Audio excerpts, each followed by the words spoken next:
This a triangle, triangle में एक ये वर्टेक्स से लाइन आ रही है एंड बीच में कट कर रही है मीडियन, जो तीन मीडियम यहाँ पे मिलती हैं उसे बोलते हैं सेंट्रॉइड। एंड सेंट्रॉइड चाहे एक्यूट हो चाहे ऑब्ट्यूस हो चाहे राइट एंगल ट्राइंगल हो, ये हमेशा इनसाइड ऑफ द ट्राइंगल मिलेगा। तो centroid is always inside of the triangle. So ऑर्थोडेक्स ortho centre क्या होता है कि एक ट्राइंगल में डिफरेंट डिफरेंट पर्टिकुलर्स जहाँ पे मिलते हैं, तो ये पर्टिकुलर है परपेंडिकुलर मिलते हैं, वो ऑर्थो सेंटर होता है। सेंट्रॉइड क्या होता है कि मीडियन मिल रहे हैं तो उसे सेंट्रॉइड बोलते हैं। एंड मीडियन जो होता है वो 2:1 में डिवाइड करता है साइड को। तो हम ऑप्ट्यूज एंगल ट्राइंगल का ऑर्थो सेंटर देखते हैं। तो हम देखते हैं ortho centre of obtuse angle triangle. जैसे कोई ऑप्ट्यूज एंगल ट्राइंगल है कुछ इस तरीके से, तो इसमें ए पॉइंट से अगर हमें परपेंडिकुलर डालना हो तो हम किस पे डालेंगे? जैसे बी, हमने ये सी लाइन को ऐसे एक्सटेंड कर दिया, ये वाली लाइन को, इस पे परपेंडिकुलर इसमें डाला। फिर इसमें बी लाइन से परपेंडिकुलर, जैसे ये इस पे जाएगा, उसको पीछे एक्सटेंड करेंगे। एंड सी लाइन से परपेंडिकुलर, जैसे इस लाइन को एक्सटेंड करके इस पे परपेंडिकुलर डालेंगे, तो ऑर्थो सेंटर ये होगा। तो ऑर्थो सेंटर अगर कोई भी ऑप्टिक्स एंगल ट्राइंगल हो तो उसमें हमेशा बाहर लगेगा ट्राइंगल के। एंड जो एक्यूट एंगल ट्राइंगल है उसमें ऑर्थो सेंटर हमेशा, हमने देखा तभी इनसाइड होता है। तो जैसे यहाँ पे परपेंडिकुलर मिलते हैं तो हमेशा इनसाइड होता है। Ortho centre the right angle triangle कैसे होगा? देखो ए से हम डालेंगे लाइन इस पे, तो यहाँ पे पड़ेगी ये, ठीक है। इस वाले पॉइंट से यहाँ डालेंगे तो यहाँ पे आएगी। इस वाले पॉइंट से जब सामने वाली लाइन पर डालेंगे यहाँ पे, तो स्टार्ट कहाँ से हो रहा है? यहाँ पे। तो तीनों लाइन कहाँ पे मिल रही हैं? यहाँ पे। तो ortho centre right angle triangle का इधर पे ही होता है, राइट एंगल ट्राइंगल पे ही। तो एक्यूट एंगल ट्राइंगल के अंदर ऑप्ट्यूस एंगल में बाहर होता है, ऑर्थो सेंटर पे at the right angle triangle पे होता है। अगर सरकम सेंटर की बात करें तो जैसे सरकम सेंटर क्या होता है, ये पूरा जो सर्किल है उसका सेंटर, तो उसका सेंटर कैसे निकाल सकते हैं? ट्राइंगल में परपेंडिकुलर बनाते हैं।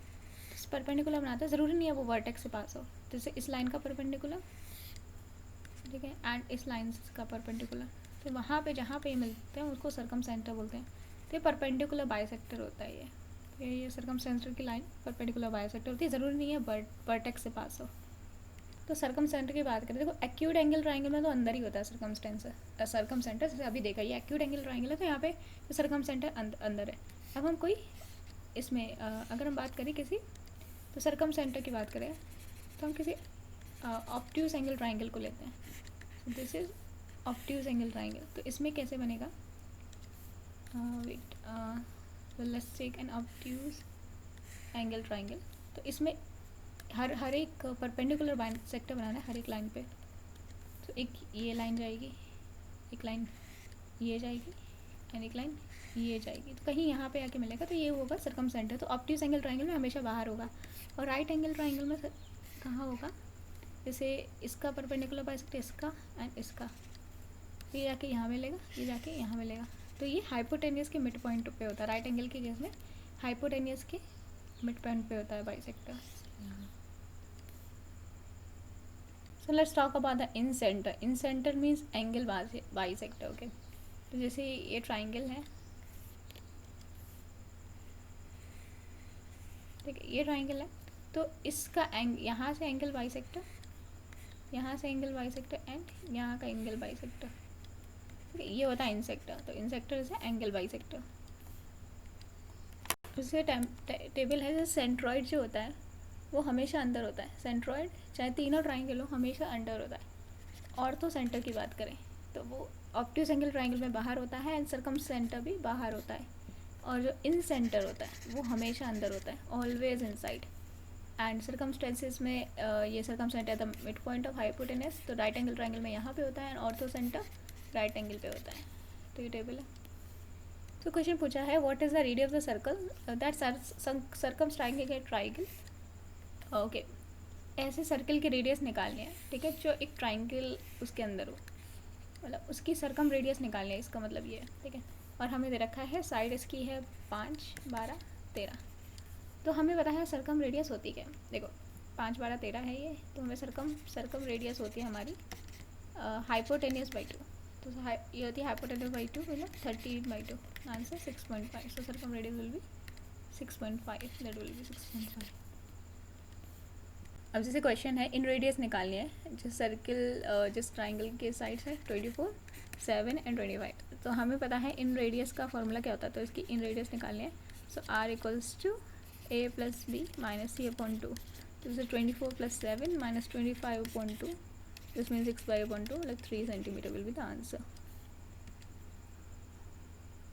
तो देखते हैं कि इक्वेशन है कि जैसे इसमें क्या दे रखा है कि area of the triangle, equilateral triangle का एरिया जो है वो 48 पाई है. तो इसमें एक इक्विलेटरल ट्राइंगल दे रखा है, इसमें एरिया दे रखा है 48 पाई.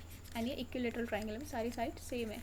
एंड इसमें क्या होता है, एक सर्कल इंस्क्राइब्ड है, इसके अंदर एक सर्कल है, तो इसकी रेडियस r है. तो हमसे पूछा गया पेरीमीटर ऑफ द ट्राइंगल बताना है, पेरीमीटर बताना है. ठीक है, एरिया दे रखा है 48 पाई. तो एरिया हमें पता है क्या होता है, एरिया सर्कल का हमें दे रखा है वो कितना होता है पाई r स्क्वायर. तो इसमें r कितना आ गया 48 मतलब 4√3. और हमें पता है कि इन जो इक्विलेटरल ट्राइंगल होता है उसमें इन रेडियस r का फॉर्मूला क्या होता है a/2√3. एंड आउटर रेडियस का क्या था a/√3. ठीक है, हमें इन रेडियस निकाला तो इससे मतलब रखेंगे. तो 4√3 अपॉन a/2√3 तो हो जाएगा a क्या आ जाएगा, दैट इज़ 24. तो a = 24. हमें पेरीमीटर पूछा गया है तो पेरीमीटर होगा 3a मतलब 3 × 24 multiply by that is 72 the answer. एक क्वेश्चन है, इसमें क्या है, इसमें रखा है एक ट्राइंगल है पी क्यू आर. ठीक है, एक नॉर्मल ट्राइंगल है P Q and R, right angle is Q. ठीक है, इसमें बोला गया कि एस एक पॉइंट है and P on P R पे एक एस पॉइंट है, that is P S equals to S Q. ठीक है, मतलब पी एस और एस क्यू बराबर, मतलब ये और ये बराबर है. And S Q equals to S R, मतलब एक्स क्यू और ये एस आर बराबर है. ये दोनों इक्वल है एंड ये दोनों इक्वल है. अब पूछा गया है कि अगर एंगल एस पी क्यू, ये वाला जो एंगल है 54 डिग्री है, तो हमें एंगल आर एस क्यू बताना है, R Q R S Q. ठीक है, ये बताना है. तो कैसे निकालेंगे, देखो हमें अब ये देखो हमें ये वाला एंगल निकालना है. अब हम देखते हैं, जैसे ये वाला 54 है तो ये इक्वल आइसोसेलेस ट्राइंगल वाला ये भी 54 होगा. ये 54 है तो ये 90 डिग्री है, कितना होगा, ये हो जाएगा हमारा 36. ये 36 है तो ये भी 36 हो जाएगा. और फिर ये वाला ट्राइंगल क्या हो जाएगा 180 माइनस 36 माइनस 36, ये हो जाएगा 108 is the answer. So is a one more question that इसमें बोला गया है कि जो ए डी है वो मीडियन है. एक ट्राइंगल है ए बी सी. ठीक है, एक ट्राइंगल है ए बी सी जिसमें ए डी जो है, A D is a median, ये मीडियन है. एंड यहाँ पे ओ जो है ओ इज़ अ सेंट्रॉइड, वो सेंट्रॉइड है. एंड जिसमें से ओ डी की जो लेंथ है ओ डी इक्वल्स टू 5. तो हमें ए ओ की लेंथ बतानी है. देखो सेंट्रॉइड में बताइए 2:1 होता है, तो ओ डी अगर 5 है तो ये कितना होगा 10. तो answer is A O equals to 10 is correct. एक क्वेश्चन पूछा गया है कि जो इन रेडियस है, ठीक है, एक इक्विलेटरल ट्राइंगल है.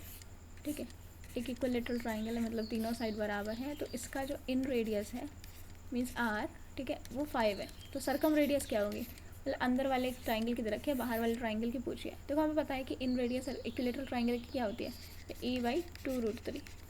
एंड जो r होती है वो a/√3 होता है. मतलब जो ये है ये डबल है r के. तो ये 5 है, अगर इन रेडियस 5 है तो आउटर रेडियस कितनी जाएगी 10 सेंटीमीटर विल द आंसर. तो मैं याद रखना है इन रेडियस और आउटर रेडियस का रेशियो होता है 1:2. देखो दो ट्राइंगल है A B C and P Q R. तो इसमें हम देखो इसमें अगर ये सिमिलर है, ये ट्राइंगल, दोनों ट्राइंगल सिमिलर है, तो इनके अपोजिट साइड का रेशियो बराबर होगा A B upon P Q, B C upon Q R and A C upon P R. तो ये सारे बराबर होंगे एक्स अपॉन वाई. एंड जो इनका जो साइड का रेशियो होगा उनके एरिया के रेशियो के बराबर होगा. तो एक्स अपॉन वाई का square equals to area of triangle A B C divide by area of triangle P Q R. इनके एरिया के रेशियो के बराबर होगा इनके साइड का स्क्वायर. तो ये पैरेलल वाली एक कंडीशन देखते हैं. जैसे एक ट्राइंगल है ए बी एंड सी. अब इसमें क्या है, इसमें एक लाइन पैरेलल है, ओके, डी ई. अगर ये लाइन पैरेलल होगी, ये लाइन इसके D E parallel to B C है, so D E is parallel to B C. Then जो ट्राइंगल ए डी है, A D E will be, ये सिमिलर होगा to triangle A B C के. ठीक है, तो इसमें ये छोटा ट्राइंगल बड़े ट्राइंगल के सिमिलर होगा. तो A D upon A B equals to A E upon A C equals to D E upon B C. This is one more question. इसमें क्या है, ट्राइंगल. ओके, तो देयर इज अ ट्राइंगल. इस triangle में ये है A B and सी। इसमें दे रखा है कि in a triangle A B C D E जो है वो पैरेलल है बी सी के, एंड इसमें ए डी दे रखा है 4, डी बी देखा है 6 एंड हमारा टी बी मतलब ये छोटा सा दे रखा है 6 एंड ये हमारा बी सी 6 दे रखा है, तो हमें ये वाली पूछी गई है, तो ये हम एक्स मान लेते हैं। अगर हम ये लगाएं ट्राइंगल, तो ट्राइंगल ए डी ई बिल्कुल perpendicular triangle A B C, तो A D upon B A B equals to D E upon B C. ठीक है, ए डी क्या है 4, ए बी कितना है 4 + 6 10, डी ई कितना है, डी ई नहीं पता एक्स है। ठीक है, बी सी 6 है, तो एक्स क्या आ गया 10 मल्टीप्लाइड बाई एक्स क्या आ गया 4 multiplied by 6 divided by 10 means 2.4 will the answer. There is one more question. Triangle है ए बी सी, ओके, एक ट्राइंगल है, this triangle is A B and C. अब इसमें दे रखा है कि ए डी जो है वो A D equals to D B. ठीक है, तो A triangle A D A B C triangle है, D E is parallel to B C. ठीक है, ये D E parallel to B C है, A D equals to B D, मतलब ये अगर एक्स है तो ये भी एक्स है। तो area of triangle A B C मतलब बड़ा ट्राइंगल जो है इसका एरिया है 40, तो हमें ए डी ई छोटा ट्राइंगल है ए डी ई का एरिया बताना है। अब हमें देखो पता है कि दो साइड का जो रेशियो होता है, अगर ट्राइंगल कॉन्ग्रुएंट है तो उनके साइड के स्क्वायर के बराबर होता है, तो A D upon A B का square equals to area of triangle A B C upon area of triangle A D upon area of triangle A B C.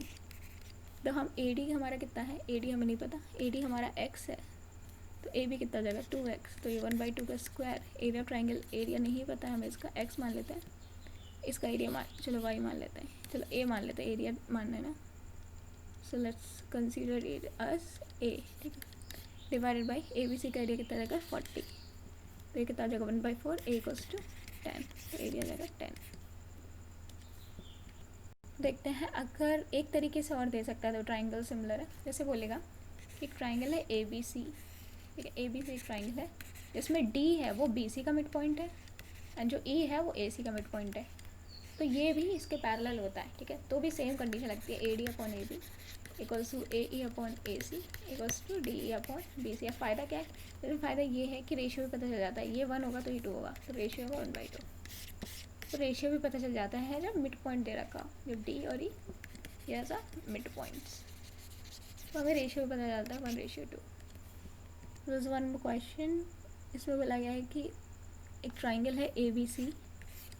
ठीक है, ए बी सी, अब देखो ये डी इसका mid point है and ई इसका mid point है, and इसमें बोला गया है कि लेंथ ऑफ ए ई, अगर ए ई की लेंथ है 6 सेंटीमीटर तो हमें ए सी की लेंथ बतानी है, पूरा ए सी की लेंथ बतानी है। तो अगर देखो ये अगर 1 है तो ये 2 हो जाएगा, मिड पॉइंट है तो D E upon B C equals to A E upon A C, तो ये क्या है 1 एंड 2, ए ई है हमारा 6 एंड ये एक्स है, तो X equals to 12 is answer. For example देखते हैं कि एक ट्राइंगल है ए बी सी, तो ट्राइंगल ए बी सी, इसका जो एरिया दे रखा है ट्राइंगल ए बी सी का जो एरिया है it is 30 centimetre square and D और ई इसके मिड पॉइंट है। ठीक है, तो मिड पॉइंट है तो हमें ट्राइंगल का एरिया बताना है, ट्राइंगल ए डी ई का एरिया बताना है। अब देखो क्या होता है कि ट्राइंगल जो है A B C divided by triangle A D E, ठीक है, ये हमें मिड पॉइंट है तो पता है ये 1 और 2 होगा, equals to D E upon B C का होल स्क्वायर, तो ये 1/4 हो जाएगा एंड ए बी सी कितना हो जाएगा ट्राइंगल 30 यानी एक्स हो जाएगा, तो X equals to 4 multiply 30 means 120 centimetre answer. तो कुछ गड़बड़ हो गई, A B C divided by है, ओके ए बी सी, यहाँ पे गलती हो गई, वेट। तो यहाँ पे क्या करना है, यहाँ पे हम लेते हैं D E upon B C equals to whole square equals to triangle of area of triangle A D E, फिर ए बी सी, तो डी ई कितना है, डी 1/2। अब ए डी ई ट्राइंगल का एरिया दे रखा है, नहीं दे रखा, तो इसे एक्स मान लें, इसको चलिए 30 हो जाएगा, तो X equals to 30 divided by 4 means 15 7.5 will be the answer. So there's one more question. Question is कि ट्राइंगल है ए बी सी एंड ये सिमिलर है to the triangle A D D E F के. तो अगर इसका area अगर 64 है तो इसका एरिया 121 होगा. तो अगर ई एफ अगर यहाँ पे देखें ई एफ 16 है तो बी सी निकालना है. ठीक है, इट्स वेरी सिंपल क्वेश्चन. 6 मान लेते हैं. तो दोनों का जो एरिया होगा 64 को डिवाइड बाई 121 इक्वल्स टू कितना होगा x डिवाइडेड बाई 16 का होल स्क्वायर. ठीक है, तो अब हम x क्या होगा हमारा 64 अपॉन ये क्या आ जाएगा 8 अपॉन 11 मल्टीप्लाई बाई 16 x आ जाएगा. तो वन मोर थिंग, अगर मीडियंस दे रखी हो, ठीक है, अगर मीडियंस की लेंथ दे रखी हो, अगर मीडियंस की लेंथ दे रखी हो तो कैसे निकालेंगे. सब मीडियंस की लेंथ अगर m1 m2 m3 है तो एरिया होगा 4/3 s minus n1 s minus m2 s minus m3. अब s कैसे निकालेंगे. s मीडियन का एवरेज मिलेगा, सॉरी 2 लगेगा यहाँ पे, याद रखना 2 लगेगा. तो मीडियन को 2 से डिवाइड करके मीडियम का सम 2 से डिवाइड करके s निकाल लेंगे एंड फिर एरिया निकालेंगे. जैसे एक ट्राइंगल है उसमें मीडियंस की लेंथ दे रखी है. ठीक है, 3 4 5. अब एरिया निकालना है तो इससे s क्या आ जाएगा 3 + 4 + 5 divide by 2 equals to 6 and area क्या था हमारा 4/3 s 4/3 under root s minus m1 s minus m2 s minus m3. तो answer will be 8. Area of triangle कैसे निकालेंगे. जैसे दो साइड दे रखी हो और उसके बीच का एंगल थीटा दे रखा हो तो एरिया का फॉर्मूला क्या होता है. अगर एंगल दे रखा हो दो साइड दे रखी हो half A B sine theta. Area of triangle हो जाएगा half A B sine theta. जैसे क्वेश्चन है, जैसे इसमें क्या है एक ट्राइंगल है ए बी सी जिसमें एंगल बी है 60 डिग्री, ए बी है 4 एंड बी सी है 7. तो एरिया बताना है. एरिया हमने देखा था half A B sine theta. A B क्या है half A 4 7 sine theta sine 60 √3 answer है 7 √3. ये काफ़ी इंपॉर्टेंट थ्योरम है, that is Apollonius theorem. So will talk about Apollonius theorem. तो इस थ्योरम में क्या होता है, जैसे कोई ट्राइंगल है और उसमें एक मीडियन है. तो ये मीडियन है उस ट्राइंगल की, ए बी सी कोई ट्राइंगल है उसकी एक मीडियन है, मतलब इक्वल डिवाइड कर रही है. तो इसका फॉर्मूला होता है कि A B square plus A C square equals to 2 A D square plus B D square. तो A B square plus A C square equals to A D square plus B D square 2 A D square plus B D square. Apollonius theorem के पे question लगाते हैं. जैसे इसमें रखा है कि एक ट्राइंगल है, ठीक है, ए बी सी. इसमें दे रखा है ए बी है हमारा 4 एंड ए सी है 6 और जो बी सी है 8. हमने देखा कोई मीडियन है, लेंथ की मीडियन की लेंथ निकाली. तो ये भी 4 होगा तो ये भी 4 होगा.